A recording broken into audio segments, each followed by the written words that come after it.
Greetings. This video was created to teach the viewer about leadership as it relates to management practices today.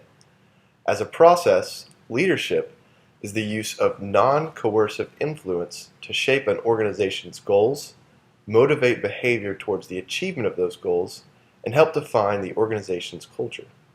Put simply, leadership can be defined by the set of characteristics attributed to individuals who are perceived to be leaders. Leadership is one of the most vital aspects of any organization. Organizations or companies are composed of several autonomous minds seeking their own personal incentives. Effective leaders channel all the minds of the members of such organizations into one direction. One such leader was Steve Jobs, the founder and CEO of Apple. Steve Jobs had a passion for product development and, unlike other CEOs, became deeply involved with the ways his products were marketed and created. Because he himself, the founder and CEO of Apple, was involved in the tiny details of Apple's production, a unique influence on the entire organization resulted. He charismatically pressured his designers to reach stretch goals for software and hardware, and thus produced one of the most competitive computer brands of our time.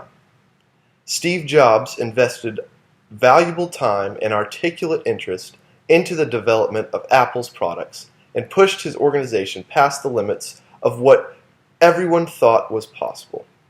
This is the mark and the effect of a true leader. Larry Page is the co-founder and current CEO of Google and currently one of the most influential leaders in business today. Named Forbes' 2014 Business Person of the Year and the world's most daring CEO, Page embodies the pioneering spirit that has made Silicon Valley the preeminent location for tech innovation. Google's success is due in no small part to Page's approach to leadership, comprising of both transformational and transitional leadership styles. His relentless drive for advancement is characterized by his 10x philosophy. That is, instead of seeking to incrementally improve products by 10 or 20%, Page believes that Google should try and improve products tenfold, arguing that small improvements over time cause stagnation and that only by creating truly innovative ideas that don't exist yet can a company set themselves apart from their competitors. This go big mentality carries over to the corporate culture at Google, inspiring employees to think big and take risks, giving Page a lot of referent power. Page has adopted a transformational leadership style as he tries to keep available to his over 50,000 employees at Google. By holding weekly meetings where employees can ask questions to top executives, helping to maintain that culture of intimacy and big thinking by fostering a supportive working environment in which employee morale is high. As he believes, ensuring employee engagement is key to employee retention and productivity. However, Page knows that big ideas aren't useful for a company like Google unless they can capitalize on them, and so he constantly seeks to take these ideas and get them to market first, without worrying about the bottom line. Because he knows that if he can introduce a disruptive technology, he can always refine it, but he can't capture the success that comes from a completely crazy and new innovation. Hello, I'm doing my current event today on Jeff Bezos, the iconic leader and philosopher CEO of Amazon.com.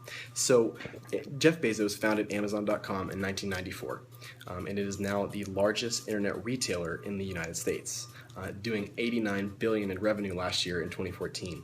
So the article that I'm referencing is called Jeff Bezos' 10 Leadership Lessons.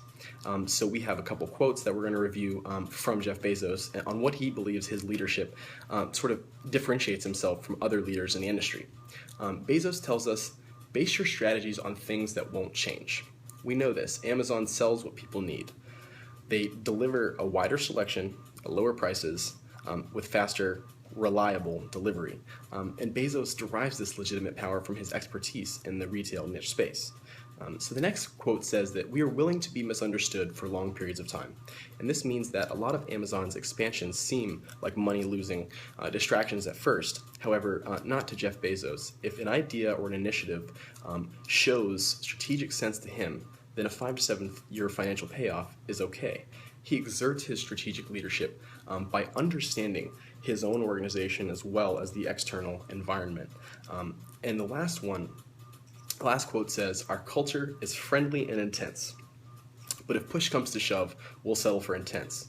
It's true that data is God at Amazon.com. Particularly, there are head-to-head competitions between different divisions of Amazon.com to see how customers will react to new features or new site designs. So Bezos displays transformational leadership that goes beyond ordinary expectations of a leader. He transmits a sense of mission, he stimulates learning experiences and friendly competition, as well as inspires new ways of thinking. Amazon's success is a testament to the importance of visionary leaders in our society. They are able to see past temporary competitive barriers and formulate strategies that ensure success for their organizations well into the future. Leaders are people who can influence the behaviors of others without having to rely on force, or someone that other people consider as a leader. One influential business leader today is Warren Buffett. According to Forbes magazine, in 2014, Buffett was number 12 on the Powerful People list, number 2 on the Forbes 400 list, and number 3 on the Billionaires list. Warren Buffett is an American business investor and philanthropist. He is the CEO, chairman, and largest shareholder of the company Berkshire Hathaway. He was the most successful investor of the 20th century. I would consider Warren Buffett to be a strategic leader.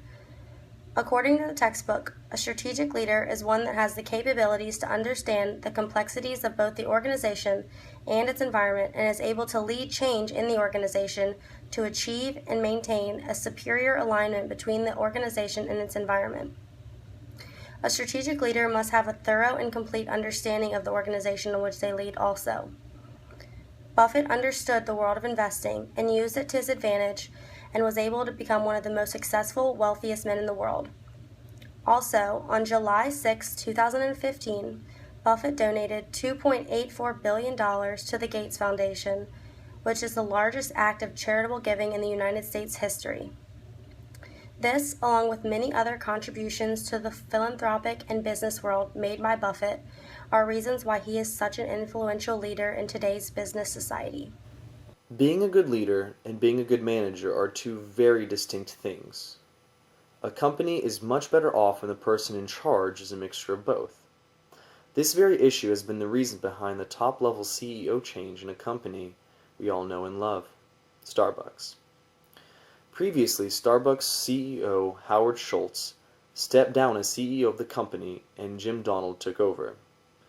This seemed like a good move at first. Under Jim Donald, the number of Starbucks grew by 5,000 and its revenue increased by 21%. This all seems fantastic, but at the same time, stock prices dropped by 42%. That's rather alarming.